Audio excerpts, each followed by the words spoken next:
Welcome to ఎన్డీజీ news. నా పేరు నరసింహారావు. పెనుగంచిప్రోలు శ్రీ గోపయ్య సమేత తిరుపతమ్మ అమ్మవారికి మహిళలు ఆషాఢ మాస సారెను భక్తి శ్రద్ధలతో సమర్పించారు. వివిధ రకాల పిండి వంటలతో ముత్తైదువులు మహిళలు పెద్ద సంఖ్యలో తరలివచ్చి మొక్కులు చెల్లించుకున్నారు. మక్కపేట, లింగగూడెం గ్రామాల నుంచి భక్తులు భారీగా తరలి రావడంతో ఆలయ అధికారులు తగిన ఏర్పాట్లు చేశారు.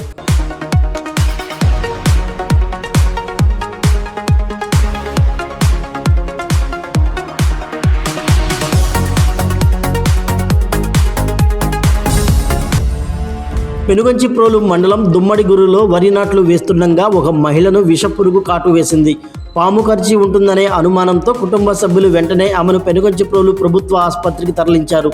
ప్రథమ చికిత్స అనంతరం మెరుగైన వైద్యం కోసం 108 ద్వారా జగ్గీపేట ప్రభుత్వ ఆసుపత్రికి తరలించి చికిత్స అందిస్తున్నారు.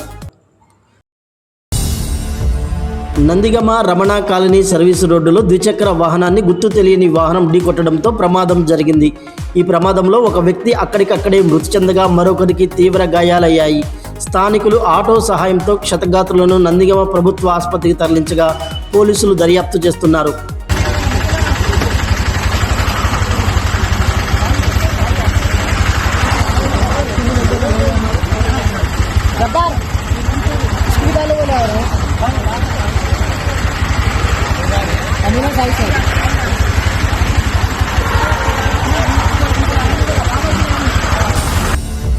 ఢిల్లీలో విద్యార్థుల నిరసన జయప్రదం కావడంతో నందిగమలో ఎస్ఎఫ్ఐ ఆధ్వర్యంలో 200 మందితో విజయోత్సవ ర్యాలీ నిర్వహించారు. నీట్ పేపర్ లీకేజీ వల్ల ప్రాణాలు కోల్పోయిన 22 మంది విద్యార్థుల కుటుంబాలకు ₹1 కోటి ఎక్స్గ్రేషియా ఇవ్వాలని డిమాండ్ చేశారు. నీట్ నిర్వహణ బాధ్యతను రాష్ట్రాలకు అప్పగించి కోచింగ్ మాఫియాను పూర్తిగా నిషేధించాలని ఎస్ఎఫ్ఐ నాయకులు డిమాండ్ చేశారు.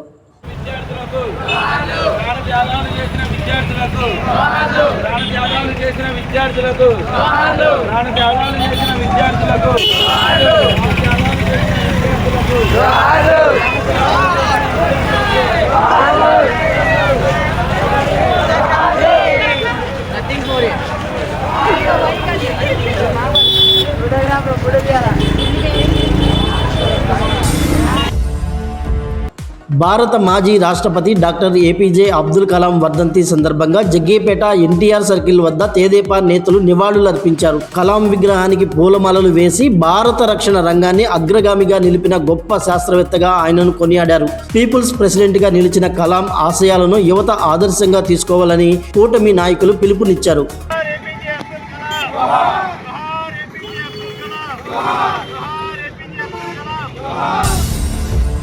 కంచకచర్ల మండలం వ్యాప్తంగా సోమవారం వేకువజామున మోస్తరు వర్షం కురిసింది.